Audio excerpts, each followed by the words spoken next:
Ang mahal po ng itlog ngayon. 10 piso na po yung lalahok po yan sa bilo-bilo.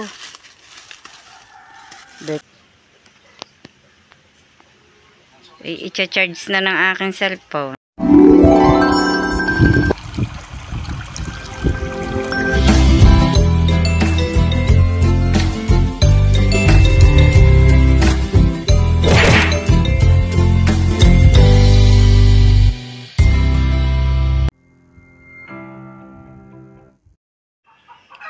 Good morning po mga kabras, panibagong araw, panibagong vlog na naman po natin ngayon at ako po ay nakatapos na po magpakain ng baboy at magwalis ng harapan at si Camille po ay naririto din, wala po silang pasok kaya nagkakape po siya. Kape po kayo. At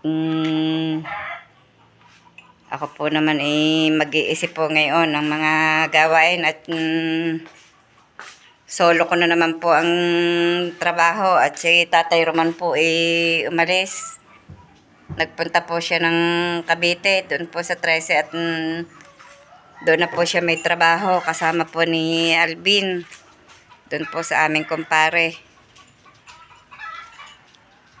Nagagawa po sila ng mga cabinet doon. Ako po ay nagluluto ng aming pang-ulam ngayong tanghalian. At si Camille po ang nagsaing. Ang niluluto ko po yung amin pong pritong isda ay akin pong sinersyado. Nilagyan ko po ng kamatis at nagisa po ako ng sibuyas at bawang. Tapos inilagay ko po yung pritong isda at lalagyan ko po siya ng itlog. Ito po oh. Ito ang itlog. Lalagay ko po doon at para po may sabaw. Wala pong kasabaw-sabaw eh. Parang hirap din pong kumain pag walang sabaw ang kanin. Yan po, nakulo na siya. Maya-maya po makakakain na ng tanghalian.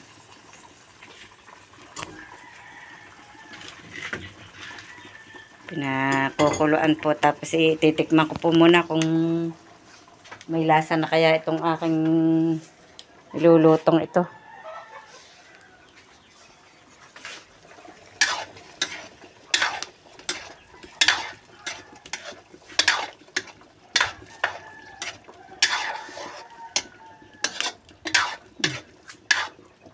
Ito po yung pritong isda na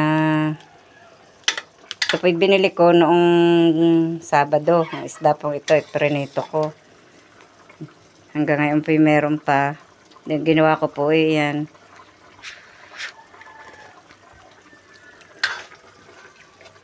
Ayos na. Lalagay ko na lamang po yung itlog.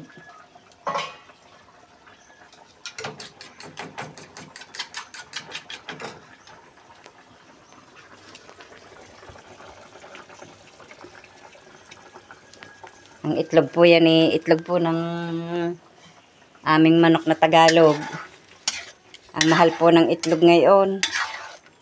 10 piso na po yung hindi pa po kalakihan. Medium pala ang po yun.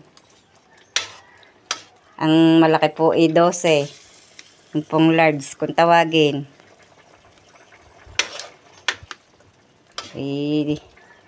Ako naman po hindi nagbibili ng itlog. Minsan nga po lamang, ito na pong itlog ng manok ko ang aking niluluto. Para po makatipid-tipid.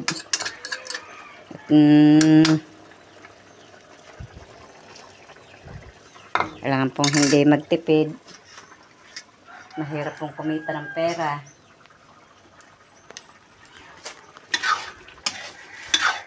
Yan. Pwede na po itong hanguin at makakakain na.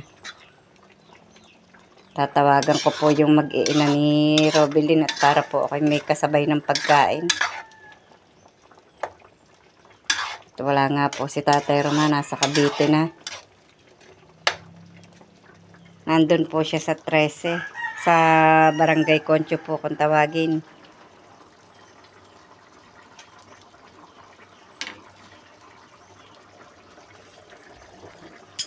Hanguin ko na. Yaps. Yeah. Mahina po ang baraso. Masakit po itong aking pupulsuhang ito. Luto na. Di po ba may sabaw? May pang-ulam na. Tamang-tama po ang kapaglaban ni Camille sa init eh.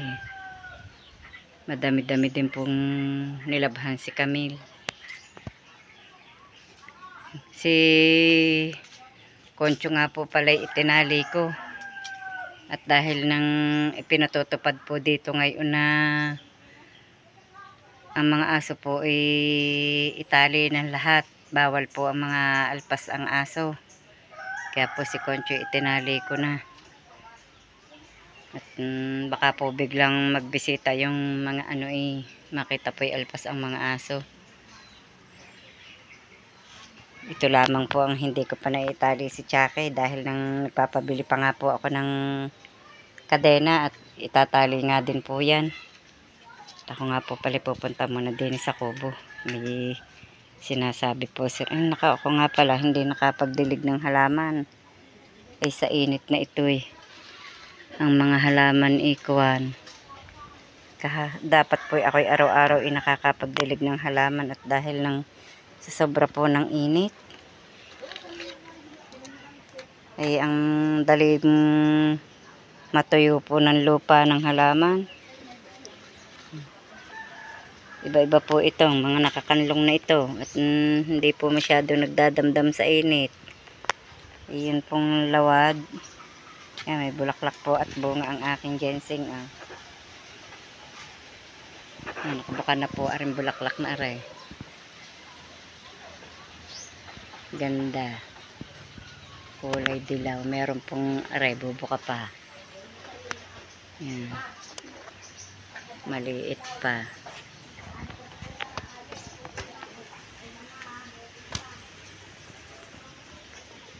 Ari, ang laki na rin po ng mga iginanda din kapag lipat ko po din sa bandang ari.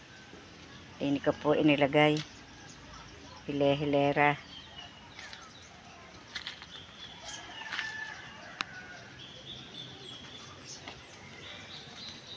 Yayakagin ko po ang mag-anak doon sa kubo. Pupunta po kami kay Kautol mamaya. Punta muna din sa baba. Ang manok nag-iitlogan hindi malaman kung saan naitlog.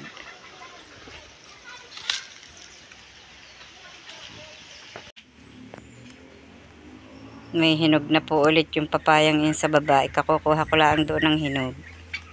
Ba't hindi kinukuha ni Makoy yun? Maganda na nga yung gayong kunin. Hindi masyadong ano. Tingnan po natin si Makoy din eh. May ginagawa po yata.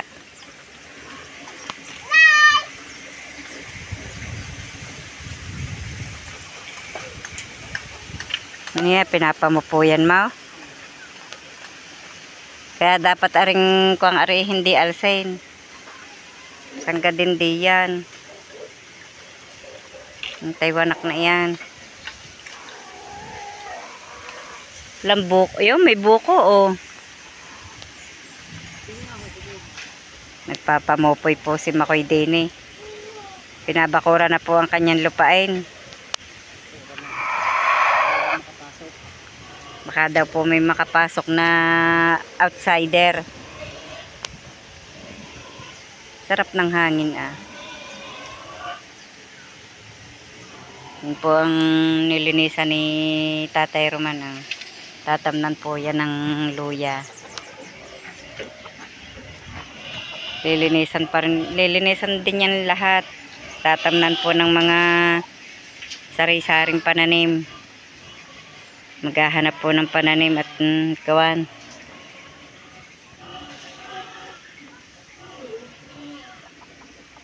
Ang mga kahoy diyang ilina kwan eh. Tuyo na yung ipinahahakot ko eh.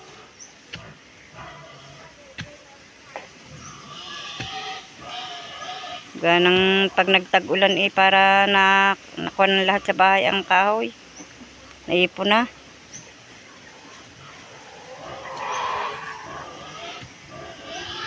Yung daang yan dapat inililipat doon. Hindi naman yan ang dating daan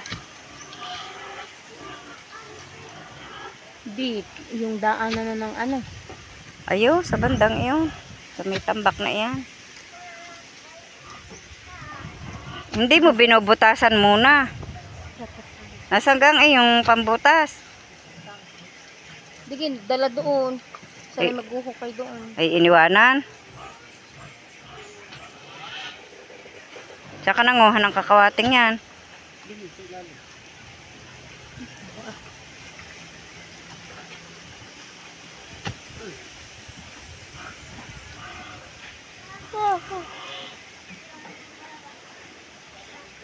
Pwede yung dragon fruits na rin natabunan mo ang puno. Malago na nga naman ang dragon fruits ni Dalmasio. Namatay pa nga isa niyan. Pinabayaan doon. Lawad na ngayon din Nawala ang niyog. Dalawang niyog pala ang naputol din natumba. Bakit naman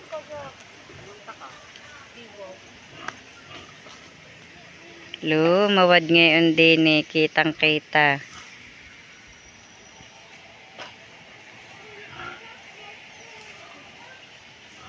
Ang ganda ng view.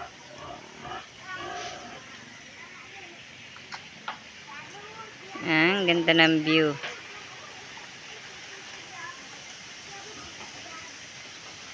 Tinatanong ni Jessa kung ilang tela daw kaya ang magagamit. Pupuntahan ko po din yung ube at titingnan ko. Si Annabel po inahingi ng ube at ilalahok daw po sa Bilo-Bilo bukas. Dahil birthday po ni Aiden bukas, 7 taon po siya. May 1. Magluluto daw po ng bilo-bilo. Ari po ang ube Pahuhukay ko po kay Makoy. Yan, ube ito. Hindi na pala naman Mr. Hukayin Ang dali pong kunin Yan. Hinila ko po laan. Nakalutang po ang ube sa lupa.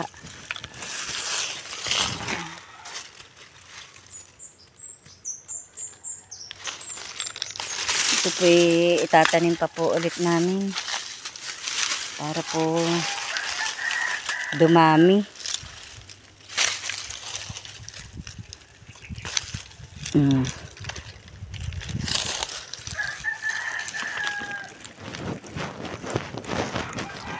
Alangan, baka maputol.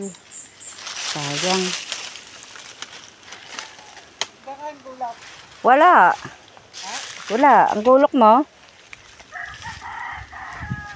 Yan, doon kukuha yung sa may puno na abukadong yun. Ano din na? Aray. Hindi ka po pa kukuhanin. Yan, nakausbong ang ube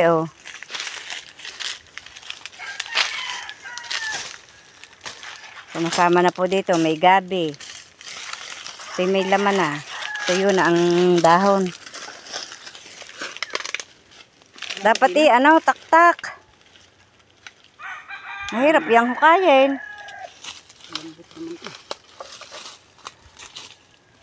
Putulin mo. Kamay mo ha.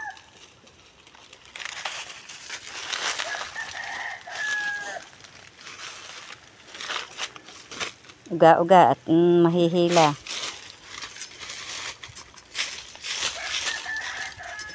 May ugat na nakaano.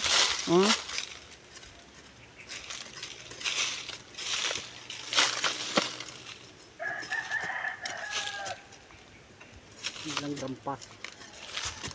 Agat yata ang itlog.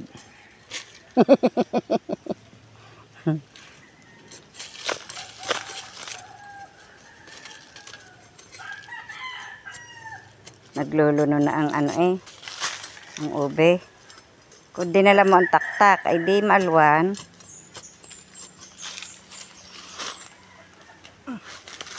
Isibol. Magkasanga. Putulin mo ng tingin yan. Re. Yan. Ang ganda din eh. Yan.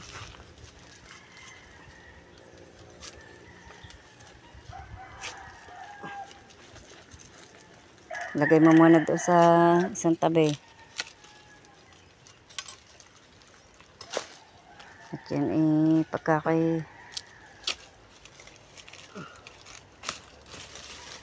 Doon, lagay mo muna doon. Tinik. Ba't nga may tinik ang ibang tangkay, ano? Okay, tumalsik.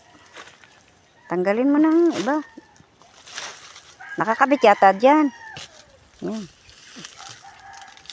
Tamo. Hindi ako, na.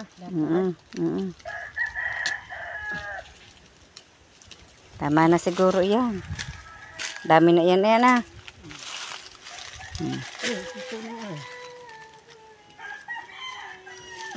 Ano mga kaganda ay. Pumili-pili ka nga dyan ng ano. Ng iba. Ito po ang ube oh. Hindi ha. Yan, tinan yung ilalim. Hindi. Hindi man maubi. Maganda tuwid. Ay, ganyan din Oo. Hindi ko maikuan at masakit ang baraso ko. Yan, tama na yan. Marami na yan.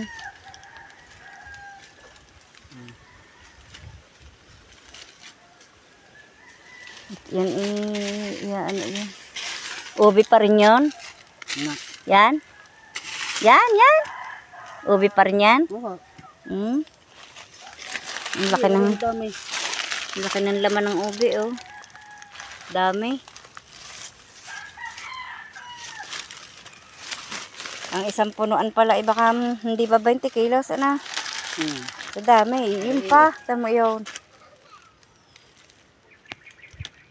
Base hindi na huhukay nga. Laman na ng laman.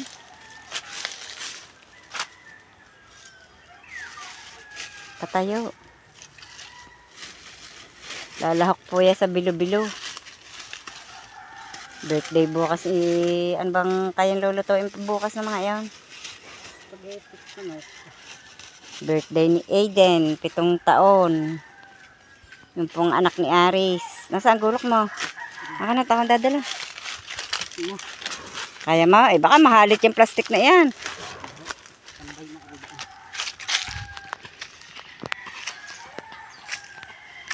Isang puno lang ang kinunan eh.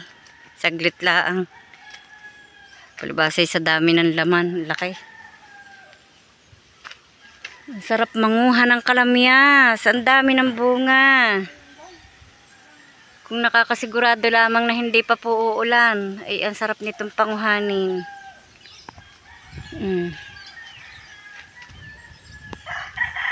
Ang lalaki na ulit ng bunga na rin. Mapanguha kaya. Kinakatihan po akong manguha ng kalamyas eh. Ako po'y nanghihinayang. Manlalaglag laang. Tingnan niyo po ang ganda ng bulaklak ni Robilin. Yan po yung bugambilya. Nagbulaklakan ang bugambilya ni Robilin.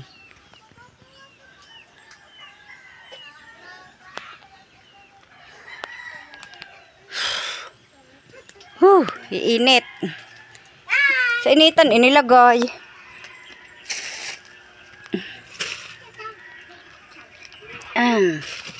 Yan na po ang nakuhang ubi.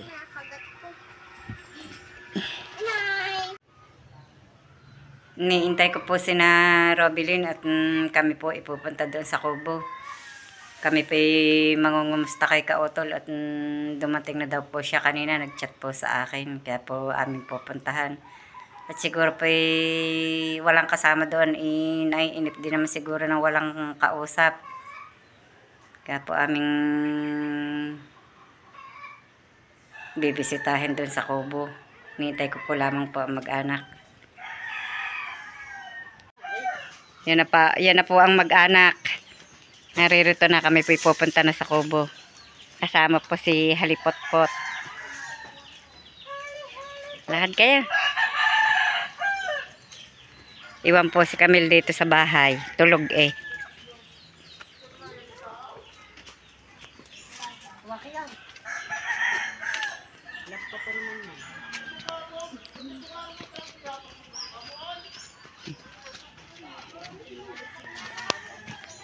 May nakasabit pong isa. May anong tag doon? May naakit po kami.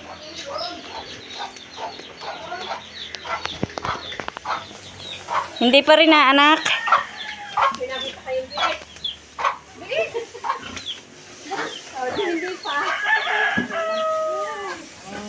Yeah.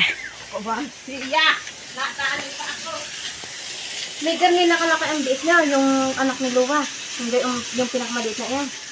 Wala pa. Wala pa? Parang gayon nakalaki yung... Kaliliit pa eh. Kaliliit na. Malamang biik pa eh. Kung baboy yun, malaki na. Eh, ako nga'y banas na banas. Ayaw ko na nga umalis sa tubig.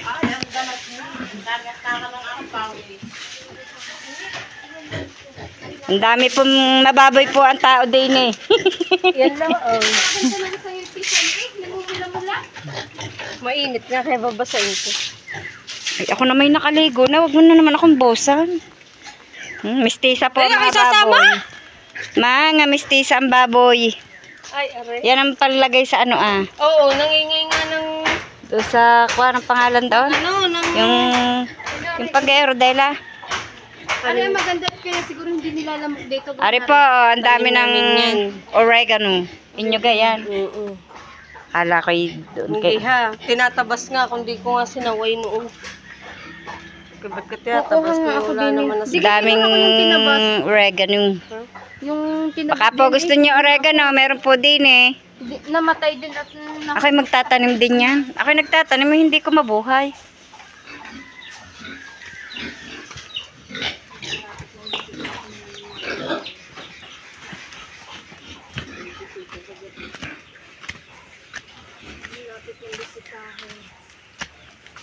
sabi panlinis ng paligid. Sabi mo, bibisita ka.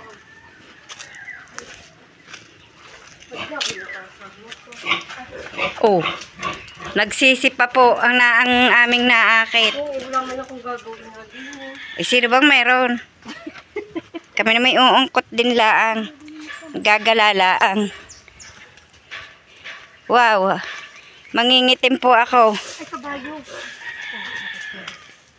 Mangingitim.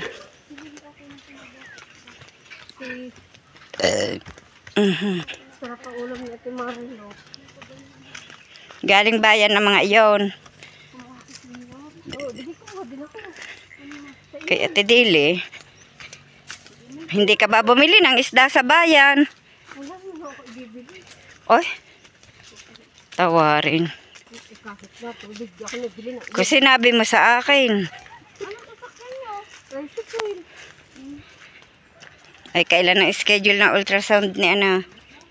Sabado. Ultrasound nila. Sa 4? Nila. Ultrasound nila. Ni Rose. Bakit? Bakit? Kautol! Ay, Nandito na kami. pasok po kayo. Nananalubungin daw. Aba. Buti, andito si Kadidet. Ikaw nagbalik. Oh, ano, kumusta? Kumusta, Kautol? Pila po na Oo, ako nag-alis Matagal dyan. bago makabalik. Kaya nga, May ibon pala may dyan. 1 buwan yata kayong wala. Parang isang buwan nga. 1 buwan nga. Ate, yung mga plato mo, doon ko nilagay. Ate, salamat. Oy, maraming salamat pala kay ate. Mm. Siya pala yung nag-ano. Yan po ang katiwala dito. Ito yun ang Katiri. pagpapawin. Naroon, naggagawin. Nasaan? Yun. Ayun nga. Ang bahaw. Hindi na nga lang na. Kasuplado po nung nasa duyang yun, hindi po nabate. Ano ko lagi no? Bahaw. Bahaw. Ano yan? Machile? Oh, danda, baka madapa.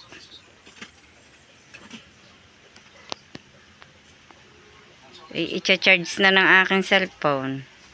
Lobat na. Kung maanohan siguro sila kami ng Ang tamis, ang bunga.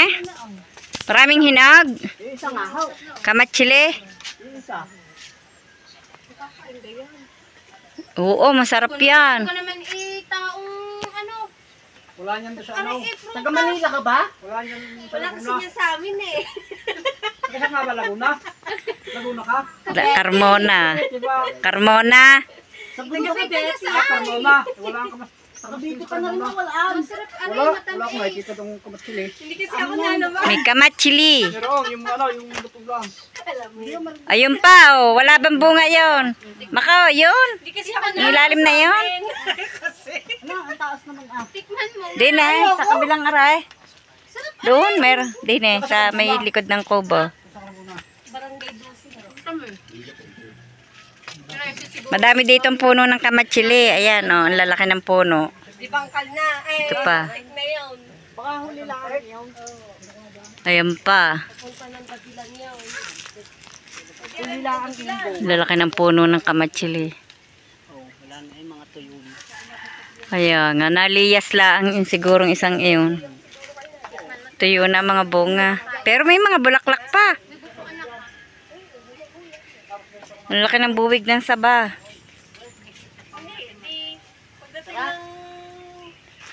Ang laki ng buwig ng saba. Naglilinis na uli sila dito ng taniman. Ah.